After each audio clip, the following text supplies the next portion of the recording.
Hello everyone, তোমরা কেমন আছো? আশা করছি খুব ভালো আছো। আর তোমাদের ভালোবাসায় আমিও খুব ভালো আছি। আজকে তোমরা সবাই কম বেশি জানো যে বাবার মন্দিরে আজকে বাবা উঠবে, জলেশ্বর বাবা উঠবে। সেজন্য আমি সকাল সকাল গুছিয়ে যথারীতি আমি জলেশ্বর রওনা দিয়েছিলাম। এসে দেখি এত পরিমাণে ভিড়, আমি ভিডিও ফুটেজ তুলতেই পারছি না। আমি শুধু এ মাথা ও মাথা করছিলাম। যথারীতি অনেক বাবার ভক্ত সন্ন্যাসীরা জলে নেমে গেছে বাবাকে খোঁজার জন্য। আর তার ভেতর আমি একটু ফুটেজ দেখি নেই বাবার মন্দিরটা, নাহলে তোমরা বিশ্বাস করবে না এটা জলেশ্বর কিনা। তারপরে আমি চলে আসলাম আবার জলেশ্বরের বাবার মন্দিরের পুকুরে সামনে। এসে দেখি অনেক ভক্ত বাবার অপেক্ষায় বসে আছে সবাই, কখন বাবাকে একটু চোখের দেখা দেখবে।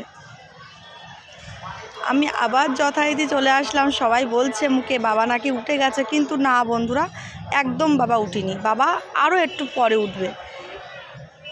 তোমরা দেখতেই পাচ্ছ একের পর এক ছাতা ছাতা ছাতা, সবার হাতে একটা করে ছাতা। এত রৌদ্রে কষ্ট করে, গরমে কষ্ট করে বাবার দর্শনের জন্য এত ভক্তরা সব বাবার জন্য ওয়েট করছে। যে এই ভিডিওটা দেখবে তার কি বলবো, তার মনের মনস্কামনা সব পূর্ণ হয়ে যাবে। বাবাকে অত সহজে দেখা যায় না। সত্যি মন করলে, মন যদি করো খাঁটি, নাও তুলসী তলার মাটি, ঠিক সেটাই। মন তুমি যদি করো খাঁটি, তাহলে ঠিক বাবার এই ভিডিওটা তোমার সামনে যাবেই। আর বাবার এই যে বাবা চলে এসছে, আমি তো বলতে ভুলে গেছিলাম, এই বাবার সিংহাসনটা গেল, বাবা এখানে বসে বাবা হালিশহরে রওনা দেবে। হালিশহরে যাবে বাবা, গঙ্গাতে বাবা চান করতে যাবে। ওই যে বাবা আসছে, বন্ধুরা, বাবা আসছে ঢোল টোল বাজি নিয়ে বাবা আসছে। আমি এত খুশি যে বাবার এত কাছ থেকে আমি দেখতে পেয়েছি, এত খুশি আমি।